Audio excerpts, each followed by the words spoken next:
Thank you, Jason, and thank you all the students and Heather too. Uh, I'm going to assume you can hear me, and if you don't, somebody will interrupt me, Jason or a student, to say we can't hear you. I'm not going to say much about myself because it's part of the presentation, and so I'm just gonna dive into this whole realm of embodied learning and embodied cognition. So this picture you see here, first of all, the title of today's presentation is Thinking in the Marrow. I realize that marrow is a kind of an obscure word. I think maybe by the end it'll become clear why I'm using that word. Um, I'm going to share you how embodied learning and cognition, this work came about. I also should say it involves more than just me. Again, I'm Erik Stern from Weber State University, but here are some names of collaborators that I've worked with, some for decades and others for, oh, at least a decade or so. And we'll be talking about them. This image of these students moving and learning is actually from last November when I taught at Liceo Arcangeli, a visual arts high school in Bologna, Italy. I was a visiting fellow at the University of Bologna's Institute for Advanced Study. Unibo is counted the oldest university in the world, over 900 years old. It was great.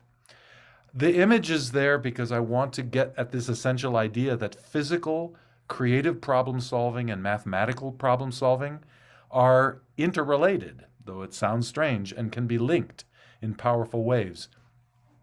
So this might seem radical. I want to say my idea isn't to replace, or my colleagues and my ideas are not to replace current math ed methods, but we want to offer another pathway, open doors, not close them. And because this work embraces many modalities, I'm relying on images as much as words. So the headline, which we're going to get to in a little bit after I give you the background, are two things. One is these methods have been applied to all ages, but in particular, an embodied college course here at Weber State University. I'll talk about that more. And that also I'm going to introduce schema or framework that I call the three pillars to talk about why these methods for educating mathematics through movement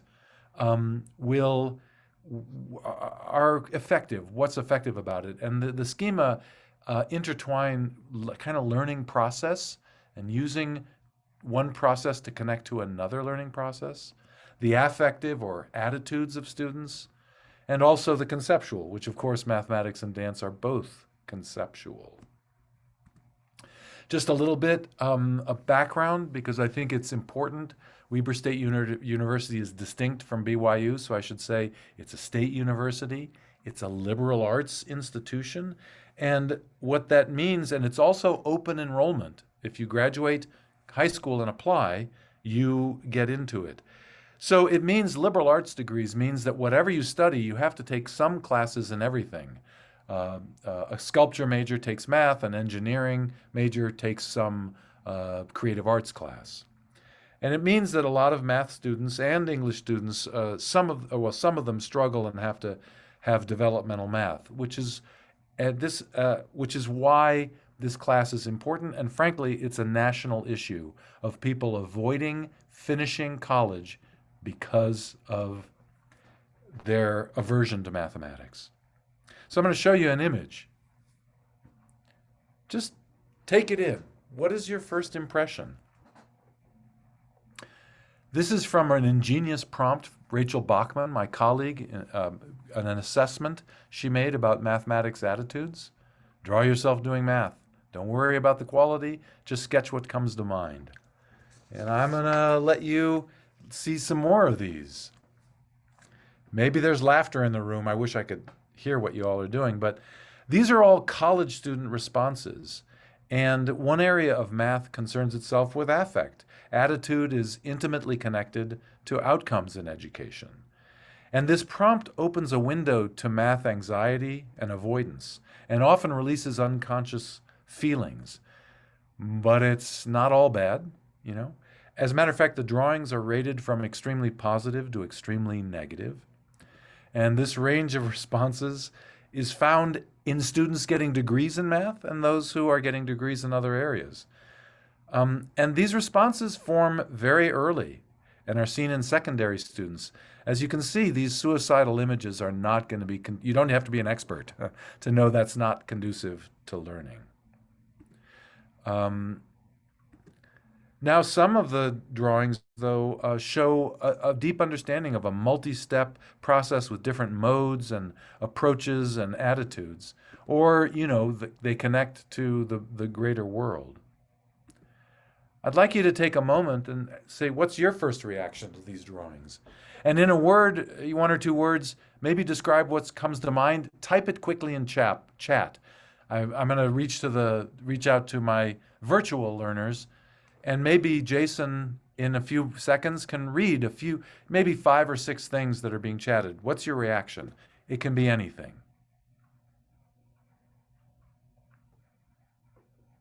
So we've got a couple already. I can relate, sad, they're very revealing. Someone says that it's like they're kids. Why do I have to learn this? I'm glad I'm not the only one, and discouraging. Fantastic. Thank you so much, Jason. What a great array of responses. I love that. So I'm going to go into background where all of this method came from. So this is from actually a dance called Shadowed Flight. Carl Schaefer is on the left. I'm on the right. Longtime company member Greg Lisenberry. We both have backgrounds in dance and math and science, Carl and I.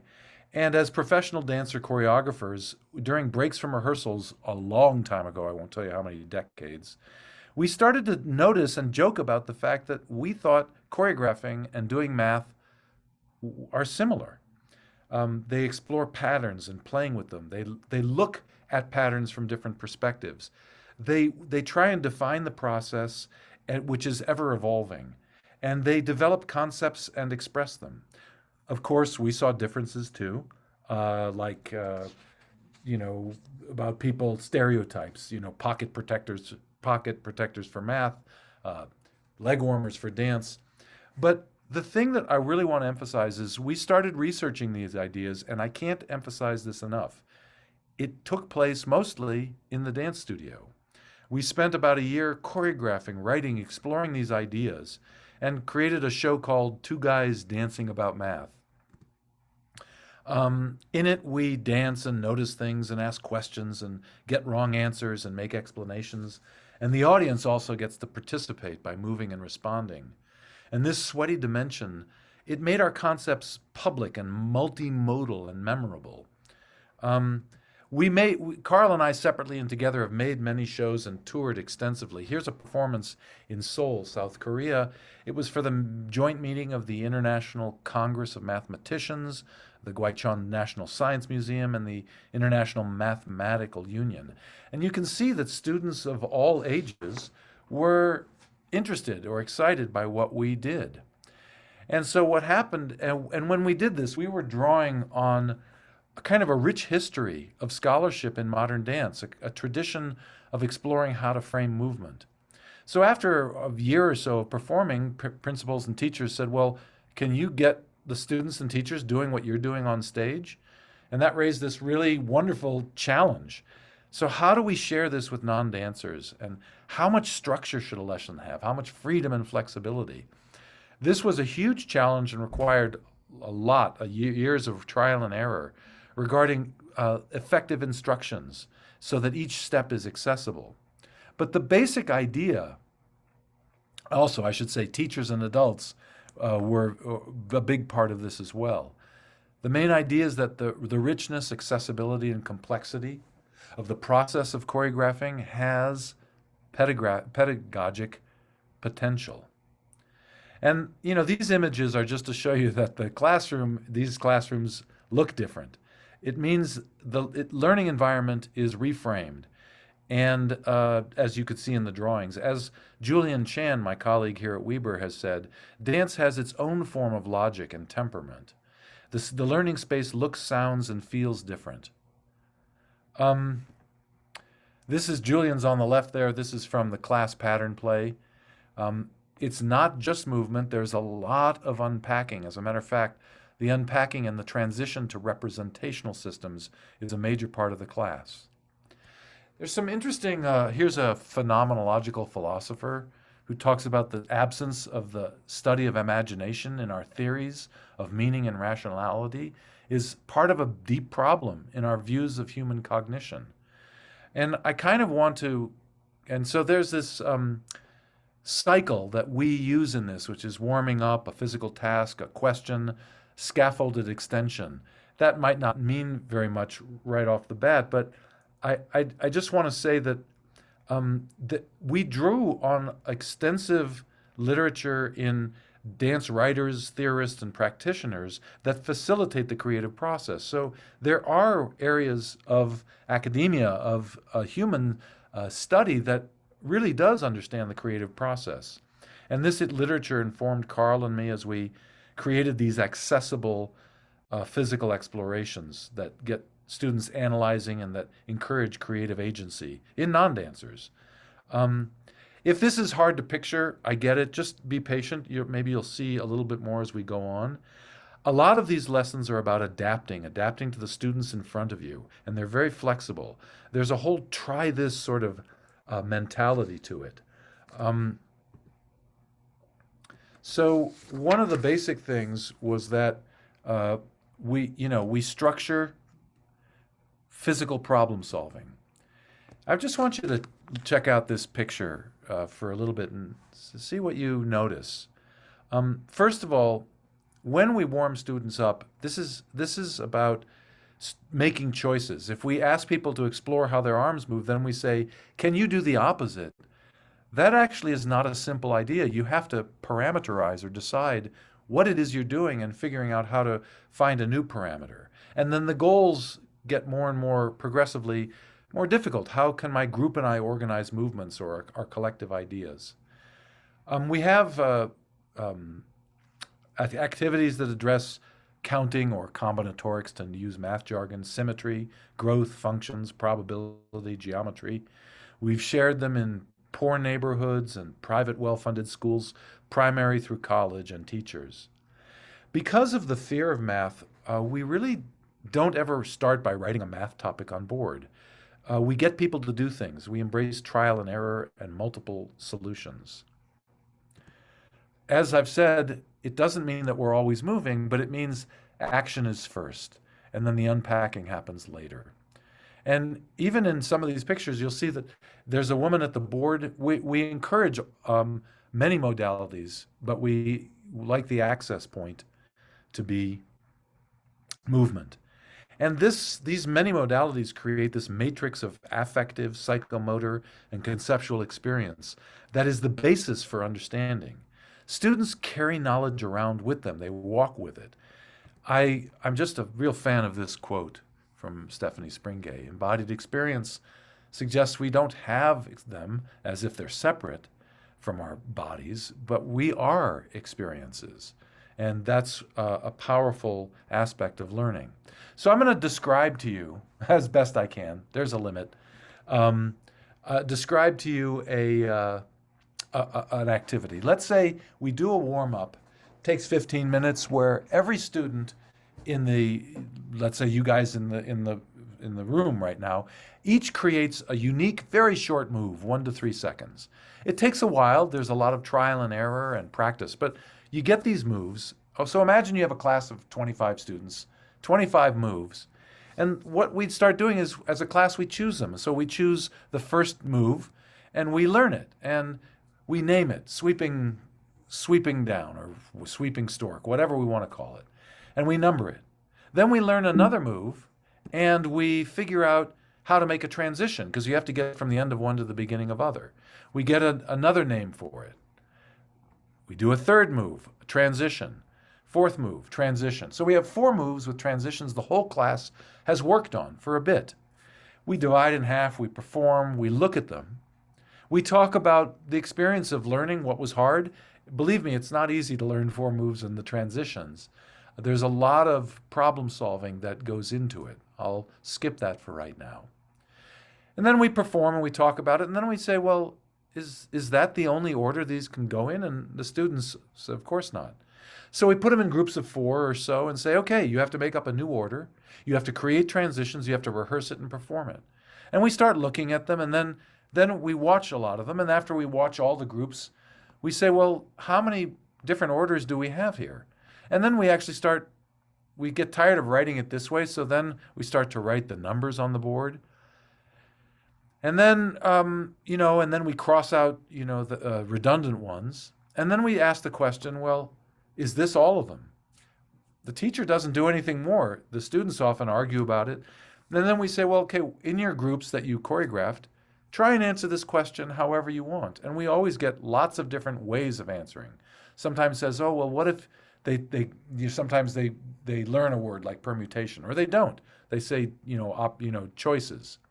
Some people write it that way. Some people say, oh, I think it's just 4 times 4.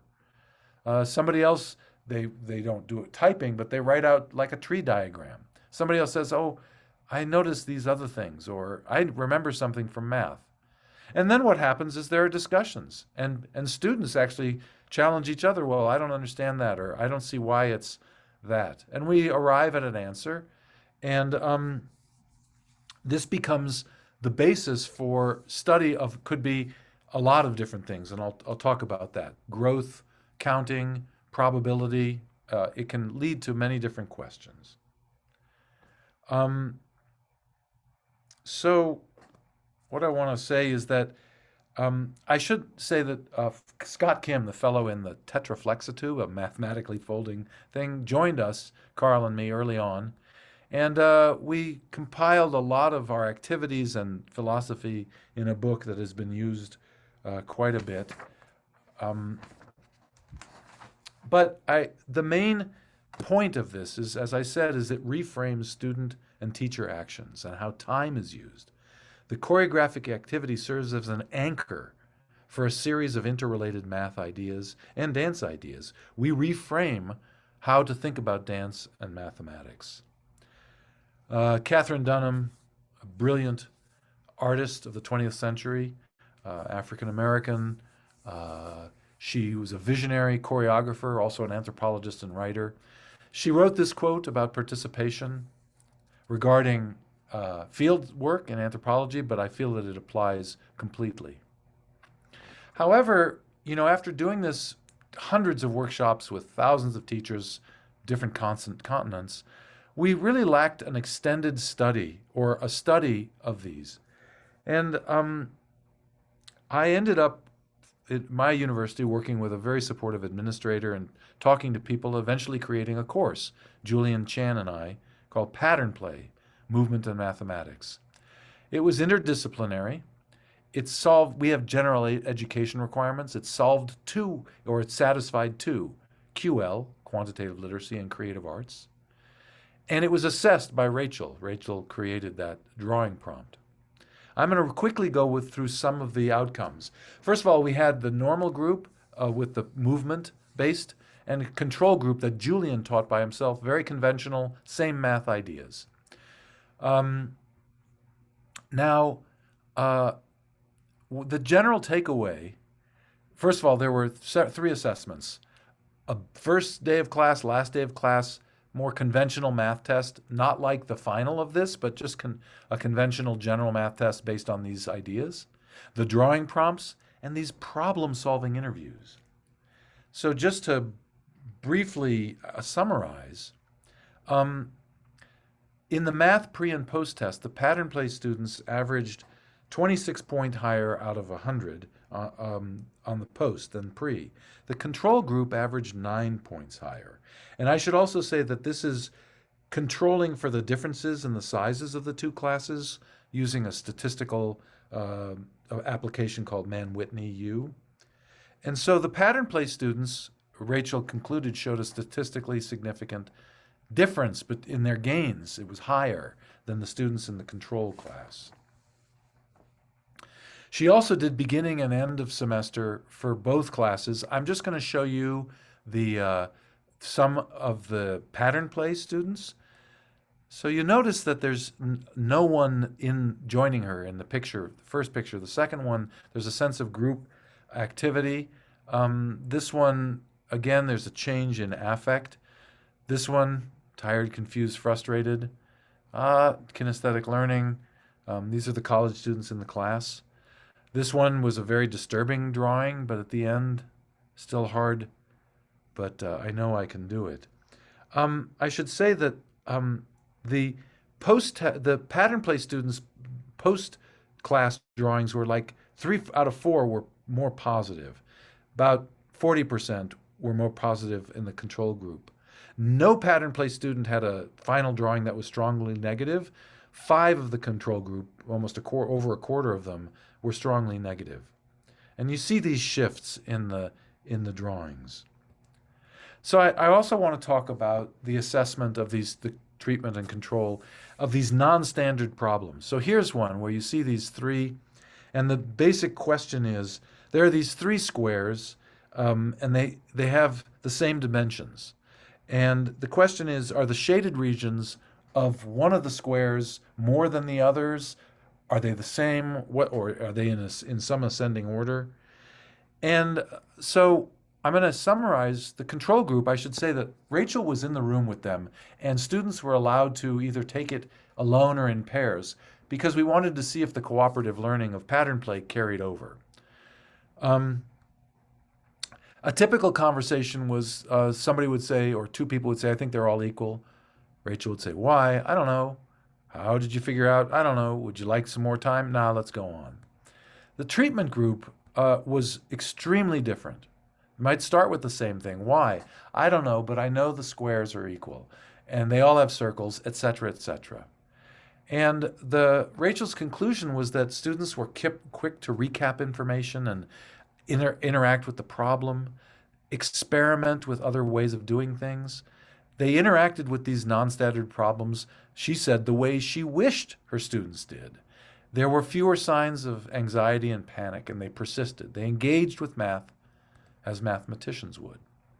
Now, I don't want to give the impression that no one else has thought about this, real activity to conceptual. It's fields of psychology, education, etc. You can see, I'm not going to read all these, but you see, these are, very heavy hitters in theory. Real to collaborative, real to culturally accepted, real to abstract, concrete to abstract, etc., physical to metaphoric. But often there are not methods to use this.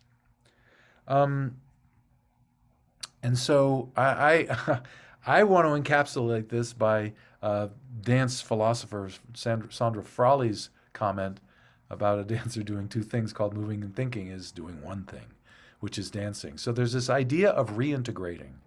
And I've come up with a term, bodiness.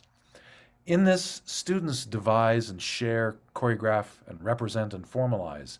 And this shared experience of a class addresses inequities. By that, I mean, you don't know whether it's kindergarten or college, what their experience is walking in there.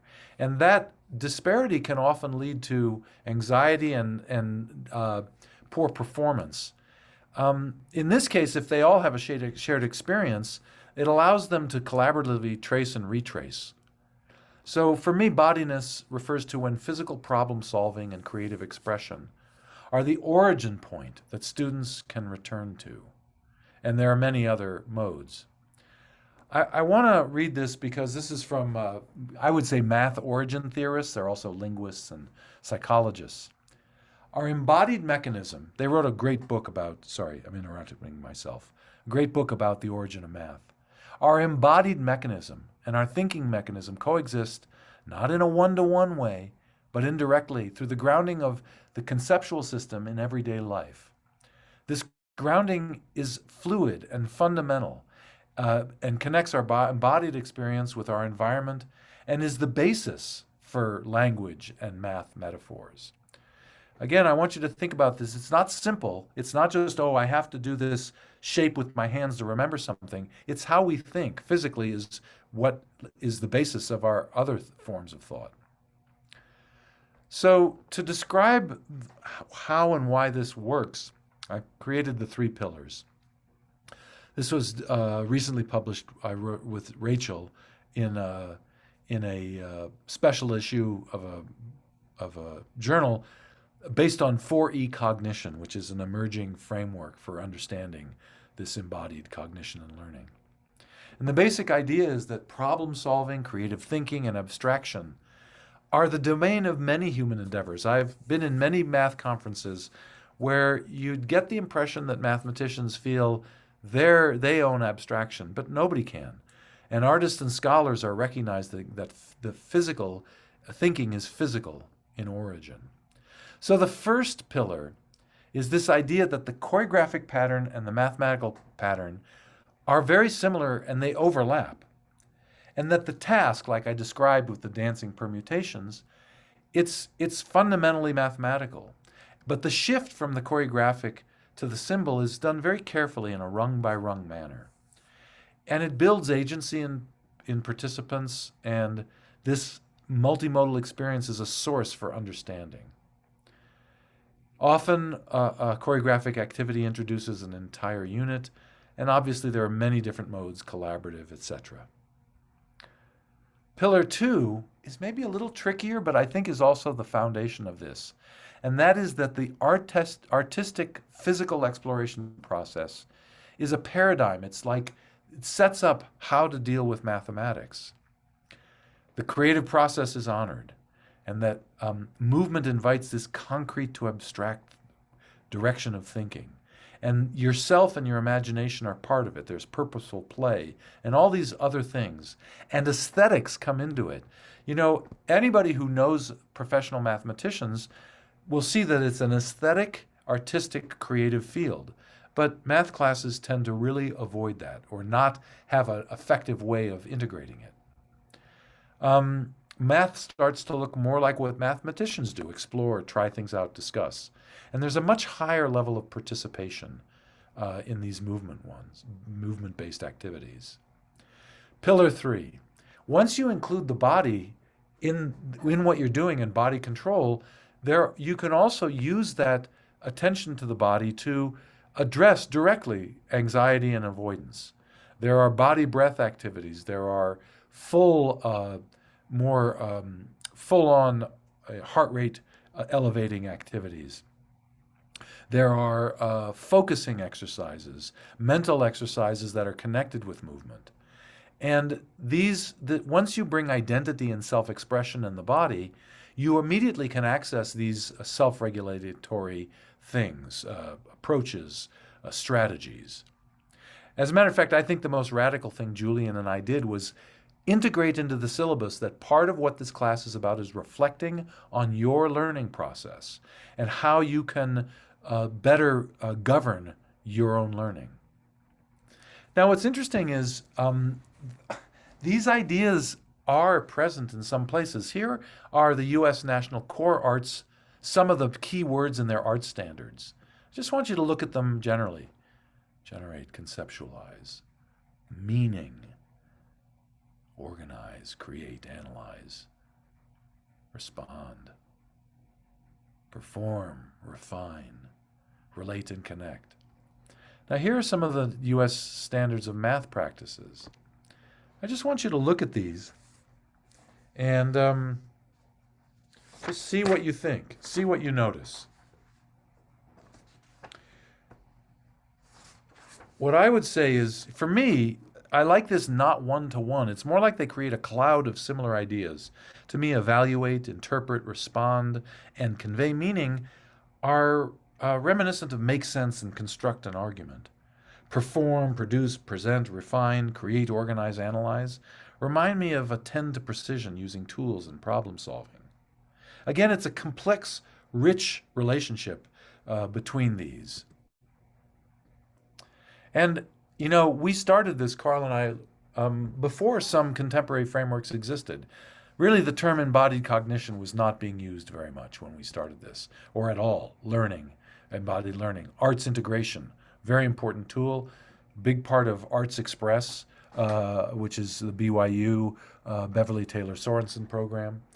this mind-body-environment link that we use, this area of phenomenological philosophy, environmental evolutionary biology. But some of the things that people are realizing, I love this quote, that the nuanced, accurate position is to say that representational systems ideas aren't mental only. They're ways of behaving and regulating our actions. Ideas in our heads are not divorced from reality, although schooling often makes it seem that way. This is by a wonderful writer, Louise Barrett, who kind of integrates a lot of different fields in one of her books.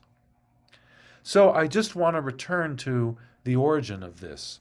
Um, it's interesting. I always try and emphasize um, that the arts lead to really important discoveries that are often left out.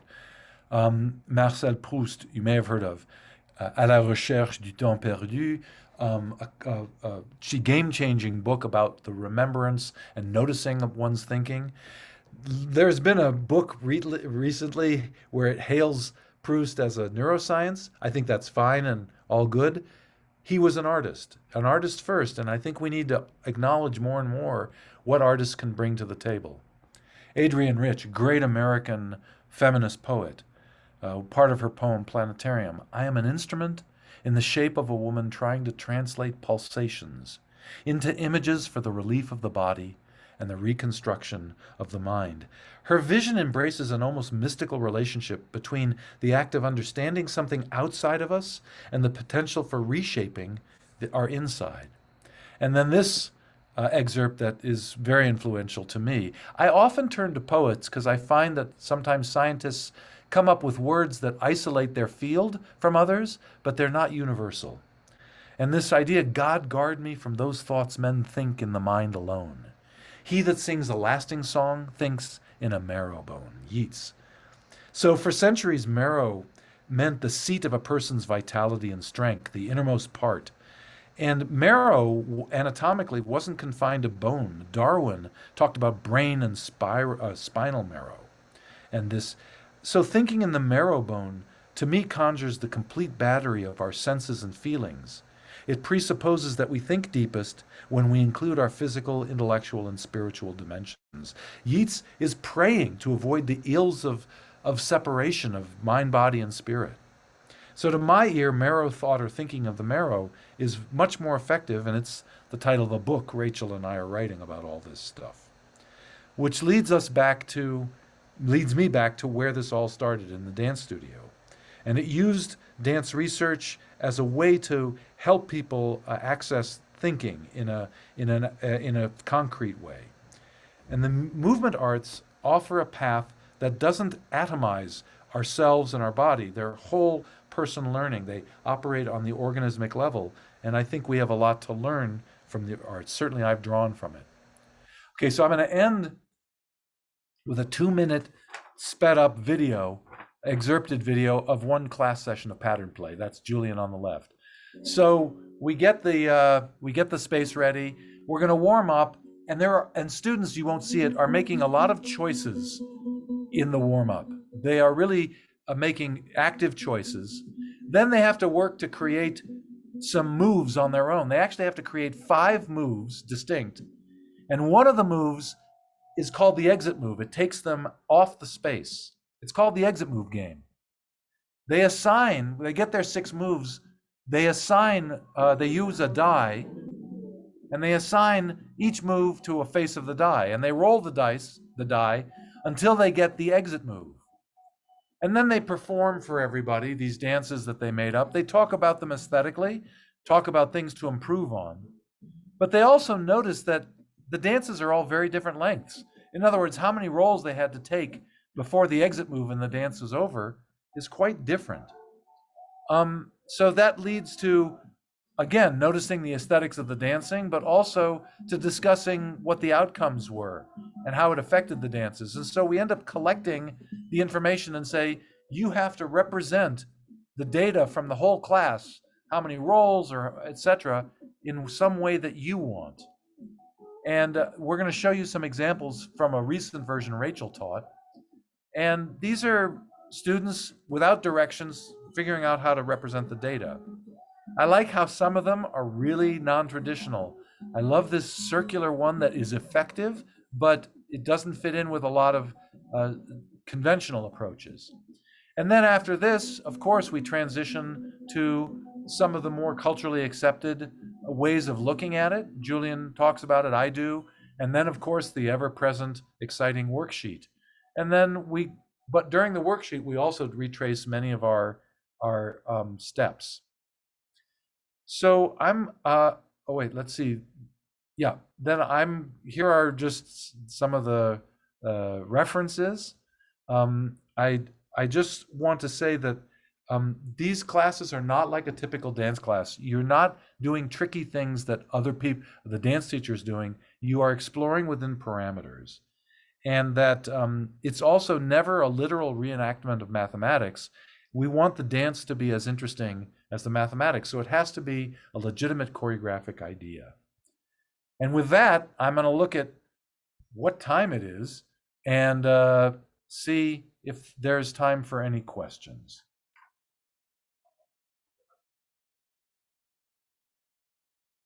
Oh, it looks like we do. I went so fast. I hope that wasn't too fast. I got a question for you, Eric. What limitations have you found as you've tried to take this into different areas of exploring mathematics? What are some of the areas where you maybe said, oh, this is more challenging for us than other aspects of mathematics? Well, so do you mean the method or do you mean institutional blocks to implementing the method? Well, those are two good questions. I meant the first. Okay, great. But the second one is definitely an interesting question as well. So first of all, learning takes work. It's hard. So, I think that it's important to realize that there's a lot of labor and a lot of work, but it does provide more accessibility. Certainly, there are teachers who say, so it's a great question. I'm going to give a few examples. So sometimes teachers will say, well, what if my students don't want to move? And I think that's legitimate, but my response is, first, what percentage of your students do you think get anxiety as soon as you write mathematical symbols on the board? And they'll say something like, well, 30 to 70%. And I'll say, okay, well then at least we have to be able to treat things equally. Because if 20% are uncomfortable with moving, but 50% have anxiety when you show a symbol, then what we have to do is have a deeper conversation about this and how we can make it accessible. By the way, people can sit and watch, and it's still more effective because movement is by nature has better what we call in the EdBiz formative assessment, that you can see what literally the amount of that they're getting out of the activity. Whereas if you're watching a lot of people reading a book or writing problems, it's hard to tell what they're getting and what they're not getting. Did that answer your question at all? That helps in some ways in terms, I imagine there's lots of challenges you've come up against, So for example, you give some really good examples with the math content and as well as the dancing. But are there content issues that you come up against, or have you found ways to incorporate the bodiness in whatever you want to teach? That's a great question. Well, first of all, I have by far the most extensive research publishing, touring internationally with this stuff has been the mathematics. Well, first of all, let me say it takes a lot of work and thinking to have an effective choreographic activity that links to math, and there's trial and error in that. But once it's done, other people can do it. Rachel uses these activities to some extent in every class she teaches, math ed or mathematics, and she has never been a dancer. So they're capable of doing it. I think the important thing to remember about linking is that we don't, for example, there are arts integration activities where somebody imitates a formula. And I think that really does a disservice to mathematics, because mathematics is a way of thinking more than memorizing a procedure. And it also does a disservice to dance, which is also a way of thinking.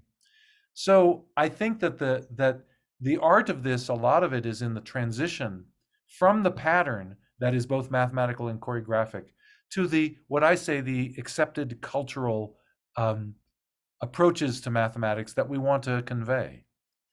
But I think that it has demonstrated that it can be successful and provide an alternate path in many subjects. Not every subject, but in many mathematical subjects. And there are some that we haven't experimented with, and so I guess we have to keep going. I actually am working.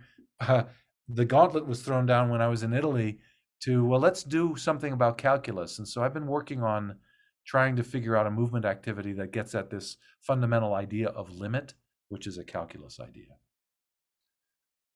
Other questions?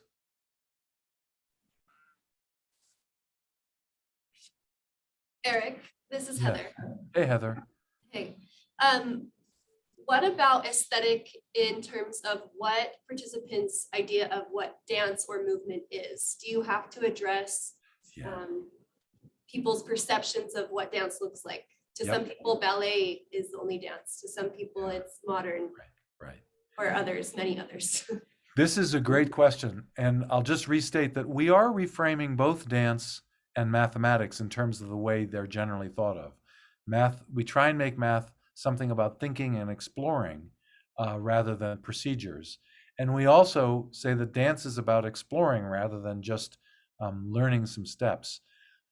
To be honest, depending on the group I'm with and the age, and if I may say the gender balance, I might wait, a half hour or a day or two before I say dance. Just because of the strange associations or prejudices about it, or like you said, the assumptions.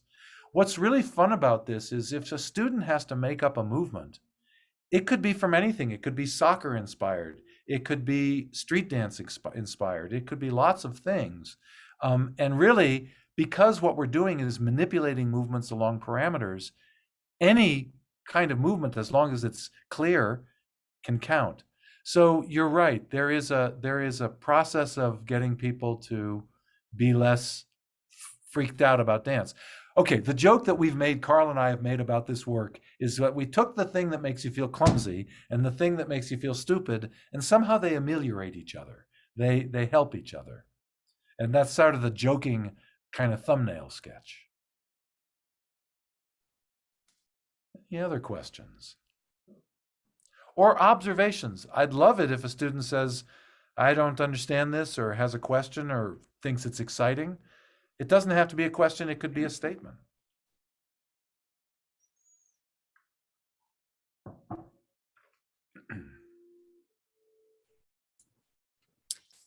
I have a thought. My name's Sarah. Hi, Sarah.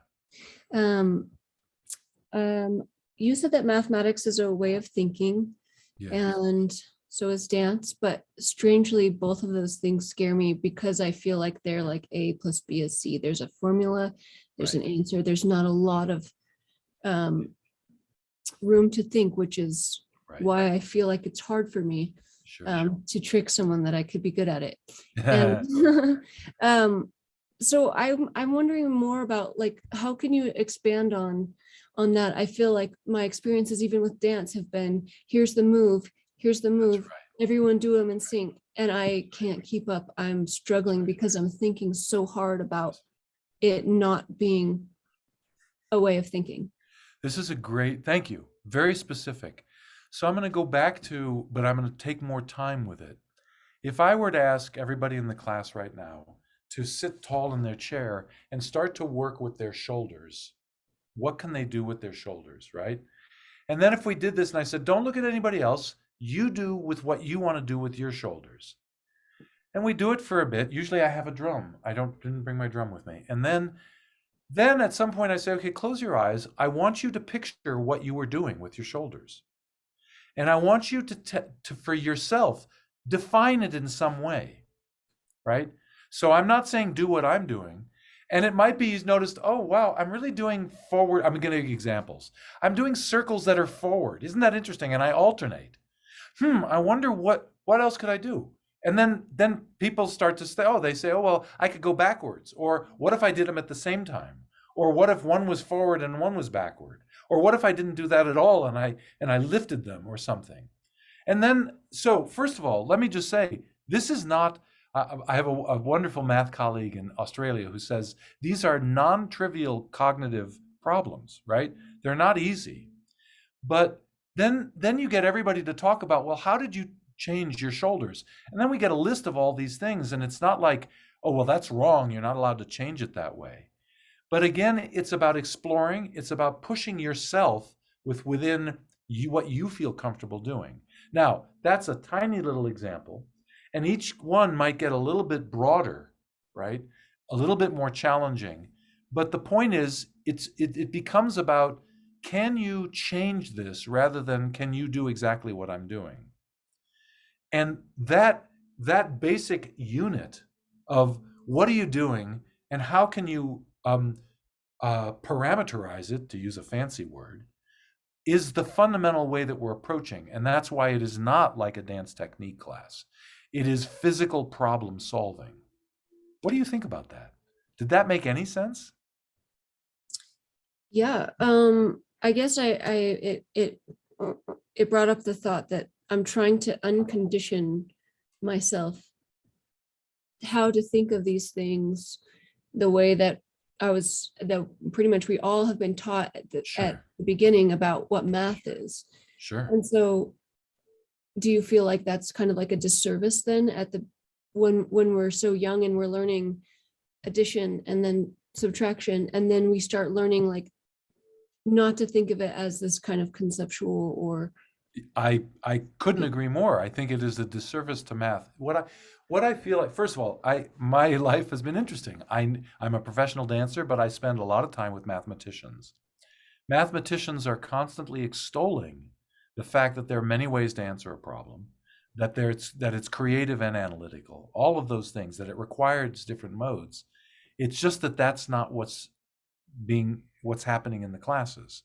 And you make a very good point. That's also what's not happening in dance classes.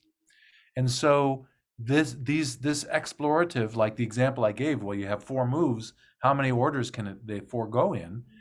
Well, students can answer it they can write out all of them, say, I've done all of them.